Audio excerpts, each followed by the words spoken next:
Hi there, and welcome to this unboxing of Warhammer Underworlds Shadespire.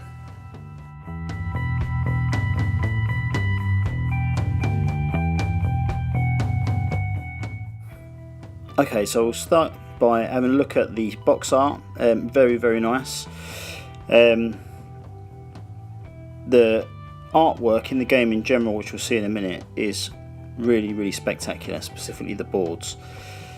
And then looking on the back, we've got kind of what the game looks like when it's laid out, how many players, all that sort of stuff. And we see that in this game we've got red miniatures and we've got blue miniatures to help decipher what armies we're going to be using. And then if we look down here, we'll see it's a 2-player game for 30-minute games, age 12 and up. So let's get the lid off and take a little look inside. Very tight there.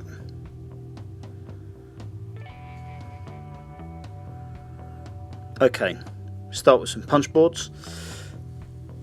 All the punch boards and the game boards are wrapped very tightly in their own cellophane, which I think is a nice touch, so they're not moving around or anything like that.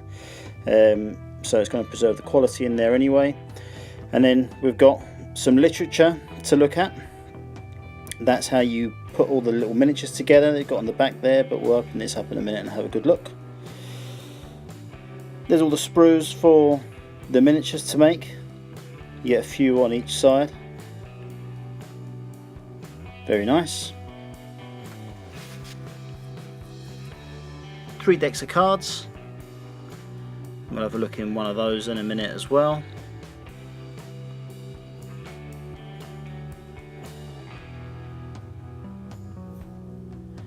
We've got some very nice custom dice. We've got a bunch of baggies, which is always helpful. And we've got a little bit of kind of promotional literature there as well. Very nice. So that's all the other stuff you can spend all your money on in the next few months. And very much is the Games Workshop style. You buy one of their products, then you look through the literature and you feel immediately inadequate for what you've got.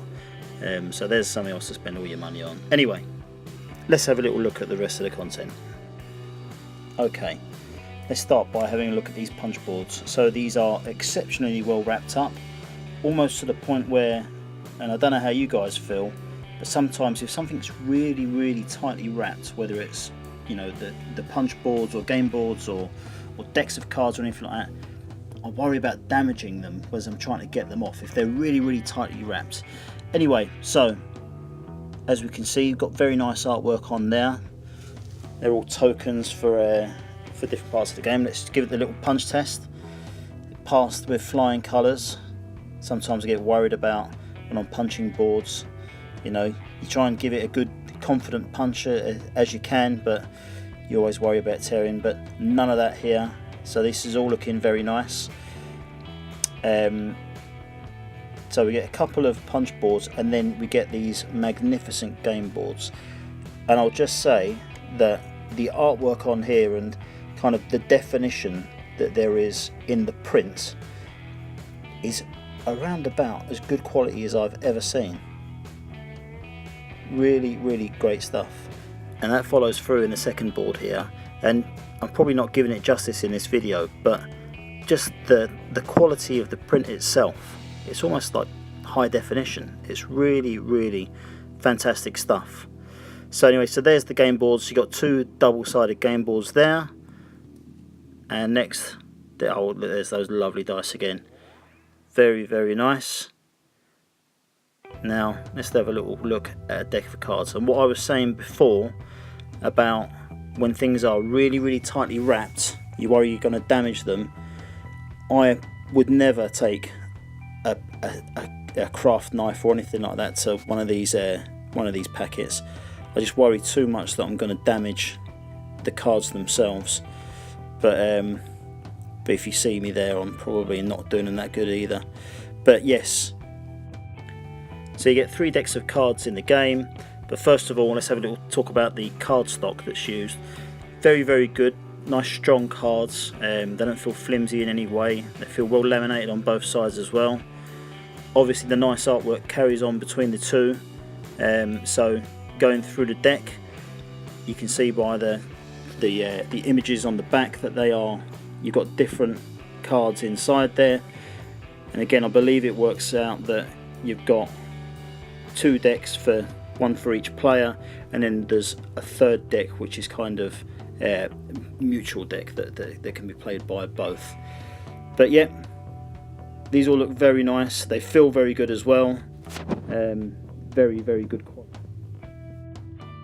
Okay, so let's have a little look in here. So this is the literature for the game. Let's take a look. So one of the things I really, really love about Games Workshop stuff, and there's plenty I don't like, but everything's really, really well represented.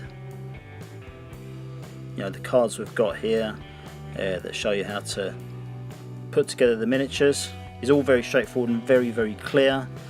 You can discard that when you're done. It's just a front and back. It just shows you how to stick them together. But this is one of the best parts of the game for me, is just this rule book. It's not just a rule book, there's quite a lot of lore in here as well. They got the Mirrored City, quite a lot of literature to read through before you start doing anything. Whispers in the Shadow, Warriors of Shadespire. This game is well put together. All of the stuff that leads up to before you even roll a dice or set up the game board really sets the tone for what we're going to do. And again, that excellent artwork that's on the cards and especially on those boards is well represented in the rulebook as well. So very, very, very nice stuff. Closer look at the sprues. Again, Games Workshop, about as good a miniature as you can get out there at a decent price. I say decent price. They're very, you know, they are at the higher end, but you know, you're not seeing anything new in here in terms of the quality of the miniatures or anything like that. What is interesting is that the bases are already kind of pre-textured, so if you're going to paint them, and I said, you know, shame on you if you don't, but there's some texture already there on the bases, which is interesting because you don't get that usually with Games Workshop stuff either. So we'll just get everything back in the box now. So there's a nice little insert in the box which kind of stops everything from moving around. I don't know if that's going to be any good for when the miniatures have been put together. I'm a bit worried about the depth of the box, that it might cause an issue with getting the lids closed. This Deckar I've opened. Again, so handy to just have those kind of baggies in there already. It's a, you know, again, it's Warhammer. You don't get that with every box you buy. But everything goes away nicely. Obviously, miniatures to be found out. So yeah. Overall, this looks really good. I can't wait to have a good read through the rules and through the kind of lore that's in there. And yeah, but this is, from an unboxing point of view, 2 thumbs up from me. I hope you enjoyed the video, and I shall catch up with you soon.